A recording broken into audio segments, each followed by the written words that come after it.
எல்லாம் வல்ல அல்லாஹ்வுக்கு சுப்ஹானஹு வ தஆலாவுக்கே சலாமும் சலவாத்தும் ஸல்லல்லாஹு அலைஹி வஸல்லம் அவர்கள் மீதும் சஹாபாக்கள், தாபீன்கள், தபஅ தாபீன்கள், நல்லோர்கள் எல்லோர் மீதும் என்றென்றும் எப்போதும் உண்டாகட்டுமாக. இந்த ஆன்லைன் பிஸ்னஸ் இன்றைக்கு எல்லாருமே செஞ்சுக்கிட்டு இருக்கிறாங்க. சில ஆன்லைன் பிஸ்னஸ் செய்யக்கூடிய சில இந்த மஷூரான பிரபல்யமான சில கம்பெனிகளுக்கு பொருளை வித்துட்டு இருப்பாங்க.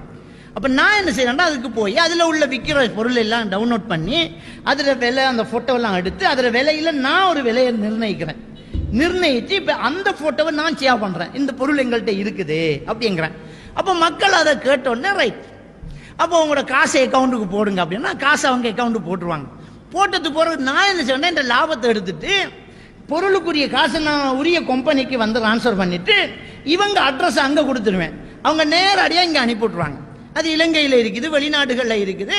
இது ஆன்லைன் பிஸ்னஸ் நடந்துட்டு இருக்கு. உடுப்புகள் எடுக்கலாம், கரண்ட் மின் உற்பத்தி பொருட்கள் எடுக்கலாம், மருந்துகள், ஃபோனு, அப்படி இப்படி சேகப்பட்ட பொருள் இன்றைக்கு என்ன செய்யுது, சில கம்பெனிகள் பிஸ்னஸ் பண்ணிட்டு இருக்கு.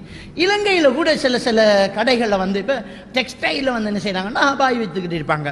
அதே மாதிரி சல்வார் கிட்ட விற்றுருப்பாங்க, ஷூ, செருப்பு, பெண்களுடைய பாவனை பொருட்கள், அப்படி ஏகப்பட்ட பிஸ்னஸை வந்து நடந்துக்கிட்டு இருக்குது. அப்போ ஒரு கம்பெனி வந்து அவங்க ரெஜிஸ்டர் பண்ணி அவங்க ஆன்லைன் பிஸ்னஸ் செஞ்சுட்டு இருப்பாங்க. அதனுடைய ஏஜென்ட்டுகளாக ஊருக்குள்ளே இருக்கிறவங்க அவங்க குரூப்பில் போட்டு வச்சுட்டு இந்த சாமான் இருக்குது அப்படின்னா அவங்க 100 ரூபா லாபம் வச்சு, ஒரு 1000 ரூபா லாபம் வச்சு அவங்க எடுத்து பிஸ்னஸ் பண்ணிட்டு இருப்பாங்க. இந்த ஆன்லைன் பிஸ்னஸ் செய்யலாமா அப்படின்னு ஒரு கேள்வி கேட்குறாங்க. இந்த ஆன்லைன் பிஸ்னஸில் வந்து என்னென்றால், நபிகள் நாயகம் ஸல்லல்லாஹு அலைஹி வஸல்லம் என்ன சொல்கிறாங்கன்னு சொன்னால், உனக்கு உரிமை இல்லாத பொருளை நீ விற்கக்கூடாது, ஹராமுங்கிறாங்க. எங்கே எவனுடைய மாடை மேய்ஞ்சிட்டு இருக்கு, நான் அந்த மாட்டுக்கு எவ்வளோன்னு பார்த்து விற்கலாமா? அது ஹராம் இல்லை, அதை நம்ம விற்க இயலாது. பறந்துக்கிட்டு இருக்கிற பறவையை விற்கலாமா, குளத்தில் இருக்கிற மீனை விற்கலாமா? அது எனக்கே சொந்தம் இல்லையே, பிடிச்ச வித்துட்டு போகிறது அது வேற விஷயம். அது கவர்மெண்ட்டுக்குரிய நிலம், குளம், கடல் இருக்குது. இந்த கடலில் உழவுக்குள்ளே நீங்கள் மீன் பிடிங்க, காசை தாங்கன்னு வேண்டலாமா? அப்போ உனக்கு பொறுப்பில்லாத ஒன்றை, உன்னுடைய பேரில் இல்லாத ஒன்றை நீ என்ன செய்ய முடியாது, விற்பனை செய்ய முடியாது. ஆனால் இந்த ஆன்லைன் பிஸ்னஸை பொறுத்த வரைக்கும் நம்ம பொறுப்பை எடுத்து இல்லை, புரோக்கராக நின்று வியாபாரம் பண்ணுறோம். அந்த வகையில் வந்து என்ன செய்யுது, அனுமதியாகுது. புரோக்கர் பீஸ் நாம் எடுத்துக்கிறோம். பொருளை வந்து இன்னொருத்தர்கிட்ட இருக்கிற வளவை நான் புரோக்கர் போய் என்ன செய்யலாம், இன்னொருத்தர்கிட்ட பேசுகிறான், வந்து பாதி வளவு இருக்குது, அவர்கிட்ட நான் பேசிக்கிட்டேன், 50 லட்ச ரூபா வளவு, 50 லட்ச ரூபா, நீங்கள் உங்களுக்கு 50 லட்ச ரூபா கைக்கு வேணும், மற்ற நான் பார்த்துக்கிறேங்கிறேன். நான் போய் 55 லட்சம் ஒரு ஆள்கிட்ட பேசுகிறேன், வளவெல்லாம் கொண்டு காட்டினேன். உறுதி எழுதுற நேரம் தான் அவனுக்கு தெரியுது இவர் தான் வளவன், 50 அங்கே 5 இங்கே.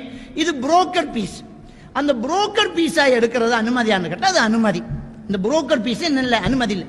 இந்த ஆன்லைன் பிஸ்னஸில் இன்னொருத்தர் பொருளை, உரிய பொருள் என்ன இருக்குது, இவ்வளவுதான், இவ்வளவு காசுன்ற ஒரு ஒப்பந்தம் செஞ்சதுக்கு பிறகு பொருளை நான் கொடுக்கிறேன், கொடுத்தால் நான் இடையில புரோக்கரை லாபம் எடுக்கிறேன். இது மார்க்கத்தில் தடை இல்லை, அனுமதி. ஆனால் மோசடி நடக்கக்கூடாது.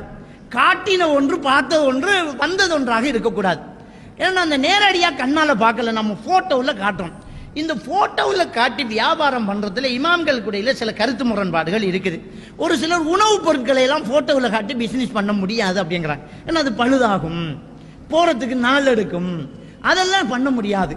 அது இல்லாத மற்ற பொருட்கள் மஷூரான பிரபல்யமானது, அதாவதுங்க சிலதை பார்க்க முடியாது. இப்போ உதாரணத்துக்கு ஒரு ஃபோன், சாம்சங் ஃபோன் என்றால் சாம்சங் ஃபோன் இதுதான், உலகத்தில் எங்கே வேணாலும் சாம்சங் ஃபோன் இதுதான். அதனத்து பார்க்கறது, அந்த நம்பரை சொல்லி இந்த ஃபோனு, இந்த காரு, டொயோட்டா காருன்னா இந்த காரு தான், இந்த பைக்குன்னா இந்த பைக்கு தான், இந்த பொருள்னா இது தான். அப்போ இது வந்து மஷூரான ஃபேமஸாக உலகத்தில் எல்லா இடத்துலையும் இது இப்படித்தான்.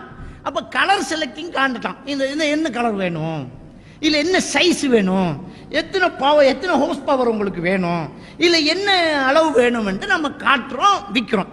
அப்போ அப்படி காட்டும்போது அது அவங்க ஃபோட்டோவில் பார்த்தது சாமான் தான் அவங்களுக்கு இப்போ என்ன செய்ய போகுது, கிடைக்க போகுது. அது மஷூரானது. அதில் மாற்று பேர் வழிகள் இல்லை. ஆனால் என்ன செய்யக்கூடாது என்றால், ஒரு பிரபல்யமான ஒரு கம்பெனியினுடைய ஒன்றை அதே மாதிரி அதே பெச்சை போட்டு நாங்கள் போட்டு அவன் கம்பெனிக்கு மோசடி செஞ்சு நாம் வியாபாரம் பண்ணக்கூடாது. ஒருத்தன் ரிஜிஸ்டர் பண்ணியிருப்பான், அவன் ஷர்ட்டுக்கு ஒரு பெச் இருக்கும், அவன் ஒரு பேர் இருக்கும், அவன் கொல்ட்டி வேறு, அவன் துணி வேறு, அவன் பட்டன் வேறு, அவன் அடிச்சுட்டு இருக்கான். அதே பேரில் நாம் ஒரு ஷர்ட்டை அதே மாதிரி டிசைன் பண்ணிட்டு அந்த சாமான் அரை விலைக்கு நாங்கள் தாரம் பண்ணி கொடுத்தால் ஒரு கம்பெனிக்கு செய்யக்கூடிய ஒரு மோசடியாக என்ன செய்யுது, அது இருக்குது.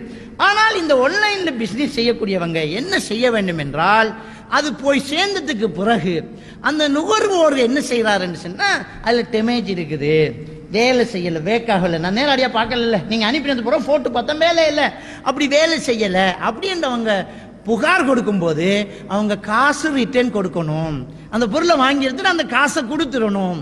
அப்படித்தான் பிரபல்யமான இந்த ஆன்லைன் பிஸ்னஸ் செய்யக்கூடிய அமைப்புகள் செய்யுது. விளங்கிட்டா?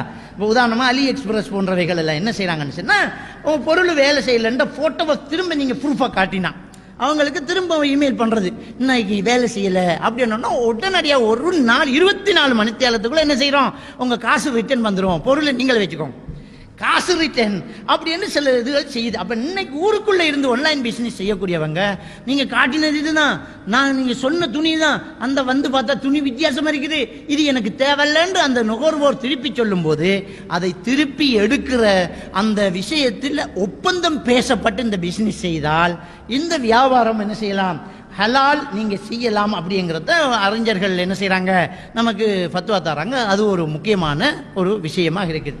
அல்லாஹ் தஆலா நம் அனைவரையும் ஹலாலாக சம்பாதித்து சாப்பிட்டு சொர்க்கம் போகக்கூடிய உண்மையான விசுவாசிகளாக ஆக்கி அருள் புரிவானாக.